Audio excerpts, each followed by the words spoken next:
တိန်ထောင်းရဝင်းကျင်နဲ့အသိနေလို့ရတဲ့ခြံနဲ့အိမ်ရှာနေတဲ့မိတ်ဆွေတွေအတွက်ဒီနေ့မှာတော့စင်မြူရှင်ရက်ကွက်ကနေရာကောင်းတစ်ခုနဲ့မိတ်ဆက်ပေးကြပါမယ်ရှင်။ဒီအိမ်လေးကပေ20-25ပေရှိပြီးမိသားစုနေတဲ့သူတွေအတွက်အရန်ကိုတင့်တော်ပါတယ်ရှင်။အိတ်ခမ်းနှက်ခမ်းရေချိုးခမ်းမီးဖို့ကြောင့်အသင့်ပါဝင်တဲ့အပြင်ရေမီးလေးအစုံလေးတက်ဆင်မိသားမှုလို့ဝယ်ပြီးတာနဲ့အစင်သေးတက်နေလို့ရပါတယ်ရှင်။ဘာကြောင့်ဒီအိမ်လေးကိုလက်မလွတ်တင်ရတာလဲဆိုရင်ဒီဘက်ခင်မှာအိမ်တစ်လုံးဆောက်ဖို့အတွက်ကုန်ကြစိမ့်တဲ့အချိန်ကအများကြီးပေးရတယ်ဆိုတာလူကြီးမင်းတို့အားလုံးသိပါပဲ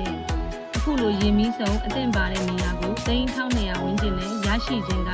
မိတ်ဆွေရဲ့အချိန်နဲ့ပတ်စံကိုအထည်ရောက်ဆုံးတက်တာစီလို့စင်မြူရှင်တို့ရက်ွက်ကောင်မှာစိတ်အေးချမ်းသာစွာချက်ချင်းအခြေချနိုင်လို့ပဲဖြစ်ပါတယ်ရှင်။နေရလက်ဝယ်ရှိပြီးပါဝါရမှာဖြစ်လို့ပိုင်ဆိုင်မှုအတွက်စိတ်အေးရပါတယ်ရှင်။တောင်ဘက်နဲ့လေးဖြစ်ပြီး1200ညှိနှိုင်းနဲ့ဒီအိမ်လေးကိုပိုင်ဆိုင်မှုအတွက်ဆိုရင်တော့ဝါစီကိုအခုပဲဆက်သွယ်လိုက်ပါရှင်။အင်းချင်မြေကောင်းဆိုတာလူတိုင်းနဲ့ထိုက်တယ်မှာလေ။